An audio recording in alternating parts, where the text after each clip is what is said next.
Good evening, Lou Hamilton from Audible Elegance here in Cincinnati, Ohio, on Montgomery Road, just a few doors north of the Montgomery Inn and across the street from Montgomery Cyclery. So there's two wonderful places to visit while you're up here. And I do want you to subscribe. It really helps us out. And take the time to go to our website, and you can link into our Facebook, our Twitter, our Instagram accounts. Instagram. Enjoy what you get to read and see, because it's different than some of my videos. Tonight I want to talk about what it means to be a quality dealer and how manufacturers frustrate us. And the first mission of a quality dealer is not to spend their time hunting down products that are the most popular, where the most advertising money is spent, so that they'll just simply write the sale as opposed to make it, show the customer why they need this product. And it goes much, much deeper than that. Our first responsibility is to find a quality product that performs well, and performs well in a very, very competitive sense. In other words, are there other products out there that aren't nearly as good, or somewhat as good as what we're looking at to present the buyer? Because our goal is to get the maximum amount of performance for the least amount of dollars. And I know that sounds kind of weird, because a lot of the mottos today are the maximum amount of dollars and performance. Well, it really doesn't matter, or it's kind of good and they'll be happy and they won't know any difference because they're not going to look around. Following that comes a whole series of things the customer never gets to see. If you ran a business where you just, the customer just clicks the button and it's shipped, they're missing out on a lot. Number one is, you should have knowledgeable people who not only know about the product, but can also resolve your problems. And this becomes very important in the relationship between the dealer and the manufacturer in terms of what we call product support. And, if we have a problem and we have to wait 2, 3, 4 weeks to get an answer from a manufacturer, particularly their service departments, that's no good. Particularly if you're starting to run into a series of problems. So we've had products in the past where we started out with them and they said, no, this is no good. This is not in the best interest of our customers. And right alongside of that is the need to make sure that the manufacturer we're representing is not going to end up orphaning the customer, either in terms of they're not being around, or that the type of product they're producing is not going to get support long term. And that's a real major problem, because I'm sure many of you have had a problem with, I don't care, if it's a microwave or anything like that. They just look at you and say, well, you have to buy a new one because the parts aren't available. That's not really ideal, and we try to avoid that as best we can. So that's where product support, not only in parts availability, but helping us resolve problems with the customer quickly and efficiently, becomes very, very important. And in today's age where, the button push is all you need, there's been a number of companies who are simply starting to fail to provide the customer support that we need to take care of our customers. And on a few occasions, we've gone so far as to actually get grief from the manufacturer about the pursuit of that type of information. And what a lot of manufacturers fail to understand is that we are their customer, and that's the relationship. And that has to be as strong and as firm as the relationship we want with our customers. To us, when you buy XYZ product, we're the customer, you're the end user. And the end user looks to us to help them with their problem. And that's the relationship we accept as far, as far as being, a land-based real store operation. And there's a lot of operations out there that Yeah, it's quick and easy, and maybe you get free shipping, but if something goes wrong, well, good luck. There's some others that are pretty good. I'll have to admit that. So that's what's real important. The other thing that gets real important for small dealers is we have to receive product in a timely fashion.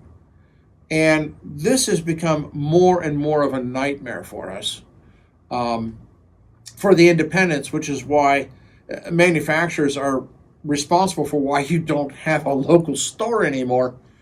And what they'll do is they'll put up their own website to sell direct.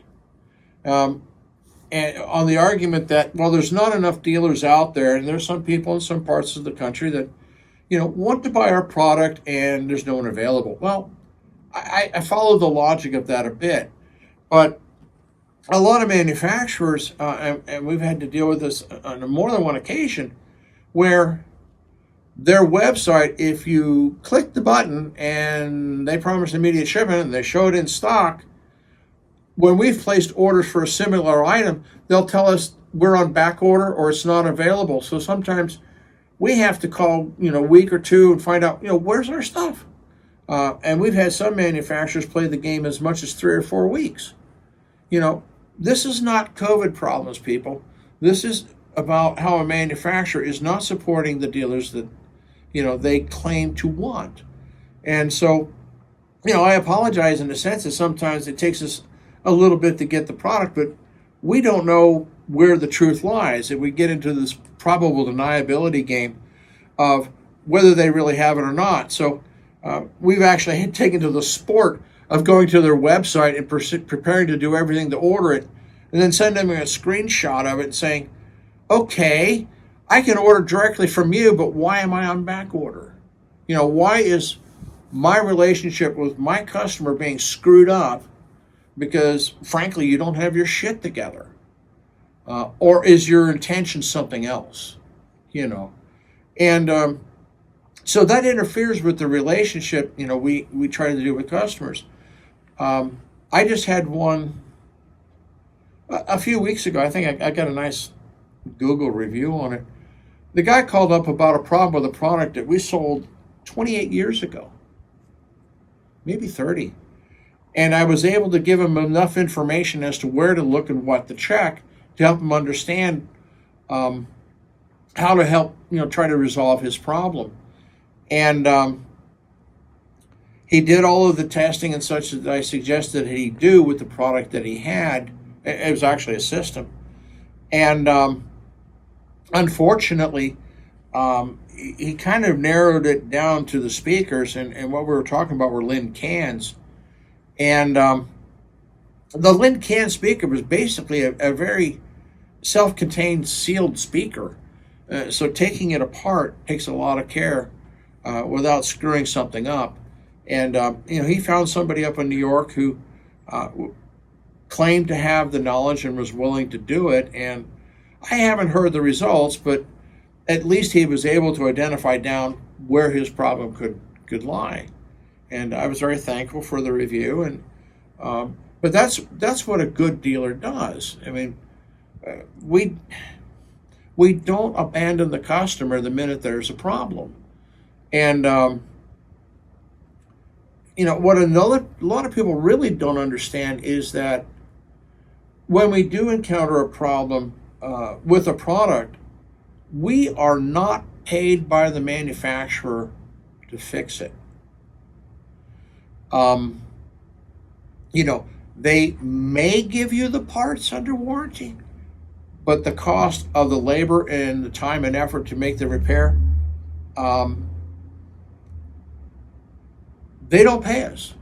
And we're put in the awkward position of an expense. And, when a customer gets a 5-year warranty, for example, they expect that, the parts and labor are covered. One of my favorites was years ago when we represented B&W, and I don't know what B&W policies are today, so don't go there. They made it clear their warranty was for parts, but no, there was no warranty on the labor. That was up to the dealer to whether to charge the customer or not. Well, that puts us in a really awkward position, because I know if I were a buyer of a product, I would assume that parts and labor are covered. Um, I've got a video coming out of Virginia. It's actually with a Ford dealership. They just had a nightmare of a problem, and this is how some manufacturers, or the extended warranty company in this case, can play games. So the guy had a really big truck, big diesel engine, and it blew up. And the dealership said, well, you need a new engine. So the extended warranty company said, well, okay, we need to replace the engine, but we need to know exactly what went wrong, the diagnosis. So on some of the Ford trucks, you actually have to pull the cab off the assembly to get the engine out, because it sits back underneath. So they went through that. They tore the engine down. So there was 12 or 15 hours of labor just taking the engine apart. And when all was said and done, the extended warranty company said, you're right, it's a bad engine, so we'll pay for the cost of the engine. And they said, well, who pays for the labor? Oh, that's the customer's problem. So even, companies playing extended warranties can get you into all sorts of little games and booby traps that you're not expecting. And we as a quality dealer, we absorb that. So, the guys who are offering you push a button and save 15%, they're not going to take care of you. Which is why we've had to get to the point now that if you haven't bought it from us, we can't take care of you, because we can't afford to cover the cost of a promise not kept by someone else. And that's the only way I can say it. And it's sad in a way, but it is what it is. But manufacturers are doing a lot, either not delivering product, and God help you if you ask for literature, getting information about the technical aspects in some manufacturers is almost hopeless. And this gets in the way of us doing our job. So I just wanted to talk about what a good quality dealer does, what it should do, how the manufacturers can get in the way of this being accomplished. So I'm picking with them tonight because I just had 2 cases this week where I was dealing with it. And it's not fair to the customer. It simply isn't. And the customer being the end user, but it's also not fair to us because we can't provide the service that you need. So if you run into this problem with your local dealer, take the time maybe to ask him, why are you not able to take care of this quicker? And you might just learn that whatever product you own, that the manufacturer itself is providing all of the problems to the whole situation, and that the dealer is doing everything they can to try to resolve it. And it's not to say you shouldn't put a little heat on the dealer, but if the dealer tells you this is the problem, maybe you ought to pick up the phone and say, hey, I've got a problem with your product. Why aren't you helping this dealer resolve it for me? What's your problem? Put the heat where it belongs, not on the dealer. But it's always easier to go to the local shop and pick on the human as opposed to try to deal with somebody who's playing dodgems on you, I guess. But please understand, we're doing everything we can to resolve the problems, but they create them. So the manufacturers have made a complete mess of distribution of how business is done. I've got friends who are cabinet makers and stuff, and the nightmares that they have to go through anymore. It's insane. It truly is insane. So have a little patience, but please understand, we're doing everything we can to take care of you, and sometimes the manufacturer is really the one who's getting in the way.